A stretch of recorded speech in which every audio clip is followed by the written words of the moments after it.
Day 54 Create table in MySQL. Welcome to Data Analytics in a Python. So day 54 Create table. Today we will create our first table in MySQL Workbench. मतलब कि MySQL Workbench में first table कैसे create किया जाएगा and table पे कैसे operation perform किए जाएंगे, क्या क्या होंगे टेबल में, सभी को डिस्कस किया जाएगा. So topic 1, what is a table? Table is a combination of row and columns. Or table is used to store data inside a database. It's contain row and columns. Row is used records and columns fields. Example like this, student table, student नाम का एक column हो गया and name नाम का एक column and as नाम का एक कॉलम, सिटी नाम का एक column. So student ID 101 102 103 and name Rahul Priya Aman, age 20 19 21 and city Delhi Lucknow Varanasi. This is the table format. Column and this is row. Why are row and columns? What is a row? A single student complete information now as a row. This type example 101 ID वाले का name क्या है Rahul, marks क्या है 20 या फिर as क्या है 20 एंड सिटी कौन सी है दिल्ली. सो ये हमारा कंप्लीट एक रो बना. What is column? Each heading is a called a column.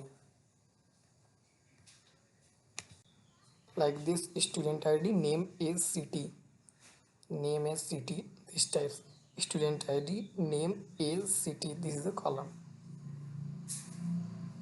And what is sql data types? Mainly SQL में चार डेटा टाइप्स यूज होते हैं. एवरी कॉलम मस्ट है वो data type. Integer, float, varchar, date. Integer का जो main work होता है न्यूमेरिकल वैल्यू के ऑपरेशन परफॉर्म के लिए, and varchar combination of numeric and characters values, and float use decimal numbers, and date simple use date. Example like this, जब हम SQL में क्वेरी करने लगेंगे तब इन सब का यूज़ किया जाएगा. जैसे स्टूडेंट आईडी, तो स्टूडेंट आईडी ओनली नंबर में हो सकती है तो उसे इंट डेटा टाइप का यूज़ करेंगे, int data type. And name जो होगा वो वैरचैर, नंबर भी हो सकता है एंड स्ट्रिंग भी हो सकता है. तो नेम इक्वल टू वैरचैर. और 50 क्या है तो इसका लेंथ है कि हमारा जो नेम होगा वो 50 कैरेक्टर तक होगा. एंड एज हमेशा इंटीजर टाइप में रहेगा, एज हमारा हमेशा इंटीजर टाइप में. एंड डी ओ बी जो होगा वो डेट के टाइप में होगा, like a date of birth. How to create table student in my S Q L. So simple syntax, सबसे पहले create table and table name, मतलब पहले सबसे पहले डेटाबेस को क्रिएट किया जाएगा एंड डेटाबेस क्रिएट करने के बाद इस टेबल को यूज़ किया जाएगा. क्रिएट टेबल, टेबल नेम, यहाँ पे अपने टेबल का नाम लिखेंगे एंड इस कोष्टक को ओपन करेंगे एंड फिर पहले कॉलम का नेम एंड फिर डाटा टाइप. मतलब कि जैसे पहला कॉलम हमारा एज है तो एज यहाँ पे लिखा जाएगा एंड फिर data type int, and second column D O B, data type date, and फिर कोष्टक को बंद करके सेमी कॉलम लगा दिया जाएगा. Simple example, create table student, your table name student नाम का टेबल है एंड उसमें हमने दिया student ID int, student ID int. मतलब कि स्टूडेंट आईडी ये हमारे कॉलम का नेम है, int data type, and comma से सबको सेपरेट करेंगे. कॉमा सेपरेट किया. नेक्स्ट नेम वैरचैर, नेम नाम का एक कॉलम क्रिएट किया जिसकी डाटा टाइप वैरचैर है एंड जो साइज है 50. And next age int like a numerical value, and city varchar, जो हमारा सिटी होगा वो वैरचैर होगा जिसकी साइज 50 होगी. एंड सो मैं इस कोड को रन कराता हूँ. सो प्रीवियस वीडियो में हमने ड्रॉप डाटाबेस का यूज़ किया था, मतलब कमांड का यूज़ किया था जिससे हमारे डेटाबेस ही डिलीट हो गए थे. तो मैं फिर से एक XDB नाम का डेटाबेस क्रिएट करूँगा. यहाँ पे XDB नाम का डेटाबेस हमें क्रिएट करना है तो इसे सेलेक्ट करने के बाद सिंगल एग्जीक्यूशन को क्लिक करेंगे. जैसे इस पर क्लिक किया तो यहाँ पे लिखा आ गया क्रिएट डेटाबेस XDB एंड फिर अब हम यूज़ कर लेंगे इसे यूज़ XDB. तो यहाँ पे यूज़ XDB हो गया एंड अब हमें क्या करना है, स्टूडेंट नाम का टेबल बनाना है. तो हम कोड को लिखेंगे अपने एंड जैसे मैंने कोड को लिखा create table and student, create table की एक टेबल क्रिएट करो उसका नाम स्टूडेंट होगा. एंड यहाँ पे हमने कोष्टक को ओपन किया एंड पहला कॉलम होगा स्टूडेंट आईडी नाम का जो कि इंटीजर वैल्यू कंटेन करेगा दूसरा कॉलम नेम नाम का जो कि वेर कैर को कंटेन करेगा जिसकी साइज 50 होगी। एंड फिर कॉमा सेपरेट करने के बाद एज जो होगा वो इंटीजर टाइप का होगा। एंड सिटी वेर कैर जिसकी साइज 50 होगी। एंड कोष्टक को एंड करेंगे एंड फिर सेमी कॉलम लगाएंगे। एंड फिर जब इसे रन किया जाएगा सो यहाँ पे इसे रन करने के लिए पूरा सेलेक्ट करेंगे एंड इसे इस तरह रन करेंगे। सो create table student ID int, हमारा जो टेबल है वो क्रिएट हो चुका है। अब हम इसे किस तरह देख सकते हैं, तो सिंपल टर्म्स में हम यहाँ पे यूज़ करने वाले हैं। यहाँ पे हम अपने टेबल को देखना है तो सिंपल टर्म्स में लिखना होगा DESC डिस्क्राइब। एंड टेबल का नेम क्या है, स्टूडेंट।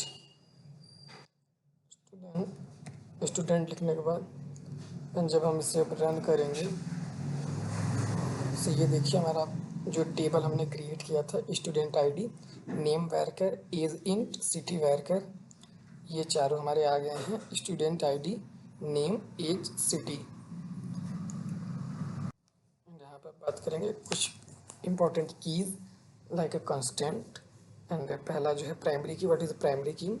और primary key is column that stored unique value, जो यूनिक वैल्यू को स्टोर करेगा वो हमारा प्राइमरी की होगा। Example student ID 101, 102, name Rahul Priya. Name हमारा 3-4 डुप्लीकेट हो सकता है बट स्टूडेंट आईडी हमेशा यूनिक रहेगा।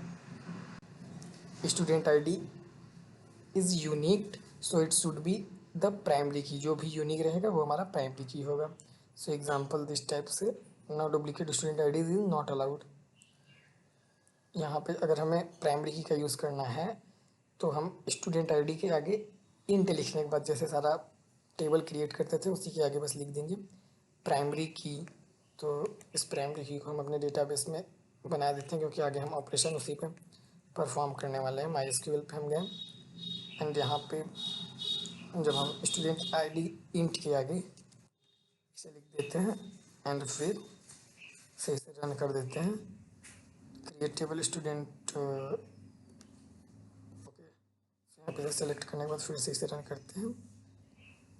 प्राइमरी की वेर कर लिख रहा है, ये हमारा यहाँ पे एरर नहीं आ रहा है बिकॉज बोल रहा है error code 1050 table student already exist. तो हमें स्टूडेंट टेबल को सबसे पहले ड्रॉप कर देंगे कुछ इस तरह। यहाँ पे सिंपल टर्म्स में लिखेंगे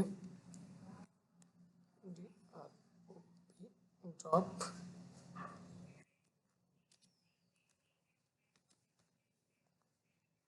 student table name and drop table student लिखने के बाद जब इसे रन किया जाएगा सो ड्रॉप टेबल स्टूडेंट मतलब कि हमारा जो ये स्टूडेंट नाम का टेबल था वो डिलीट हो चुका है।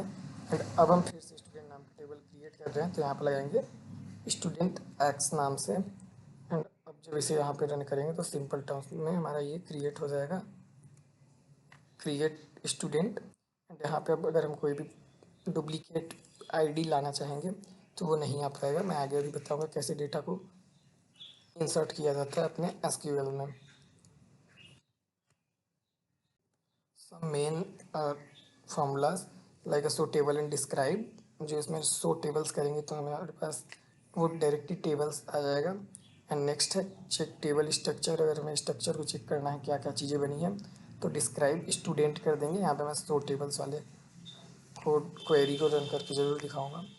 तो यहाँ पे हम लिखेंगे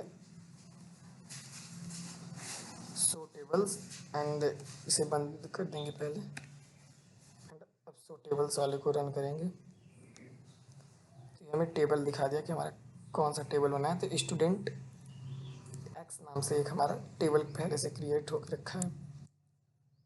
real data analytics example, imagine your worker company, employee table, employee ID इस टाइप से एंड नेम, सैलरी स्ट्रक्चर। जो एम्प्लॉय आईडी होगी वो कभी भी सेम नहीं हो सकती। Employee company stored employee information in table like this.